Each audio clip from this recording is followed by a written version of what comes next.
Hey, I'm Roger Parent, aka Chief Marketing Dad. So what is the fractional CMO hourly rate or compensation, salary, etc.? I will start by saying that basically as a fractional CMO, I make money in 4 different ways. The first way is my actual hourly rate of $500 an hour. So that's what I charge for consulting to provide what I'll call the core service of telling a company exactly what they need to be doing with their marketing, laying out the strategy, the goals, the reporting, connecting with partners, all that kind of stuff. That's like my first source of income. And that hourly rate really depends on experience, right? 10 years ago, I was not able to charge $500 an hour, right? It was through all that experience and working with big clients that I've sort of earned the right to be able to do that now. The second stream of income is from equity deals.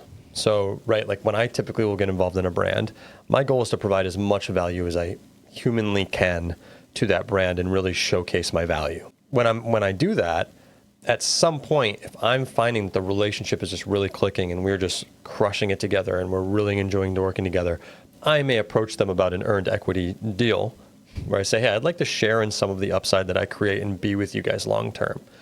And that takes a lot of trust built and earned through a relationship, typically before you get to that point. But that's a second source of income. Third source of income comes from commissions.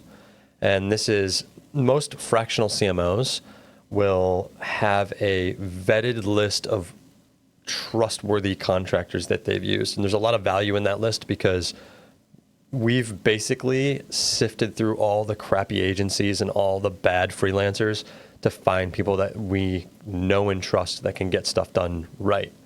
And typically much more quickly than a contractor that you would have to source. So we get passive income or commissions from those contractors. So that's a third source of income. So you need web developers, web designers, email agencies, PPC agencies, SEO agencies, content writers, recruiters for staffing, PR agencies.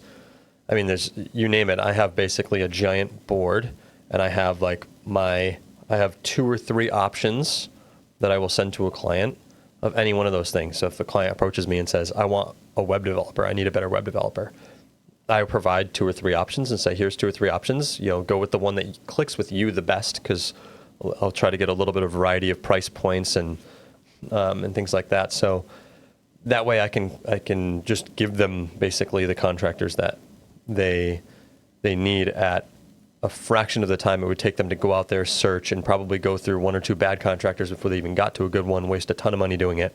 So there's a lot of value in that. And then the last one is just like actual TikTok creator fund money. It's peanuts. It's unless you've got millions and millions of followers. And even then, someone with like 1 million plus followers isn't really making all that much. I think I was watching something recently on TikTok that said, someone that's making, that's got like 4 or 5 million views a month or something like that is probably making somewhere around like 5 to 10 grand a month on that. So it's not like hitting the lottery money, but it's still technically a source of income. So you put all that together and that's typical compensation for a fractional CMO.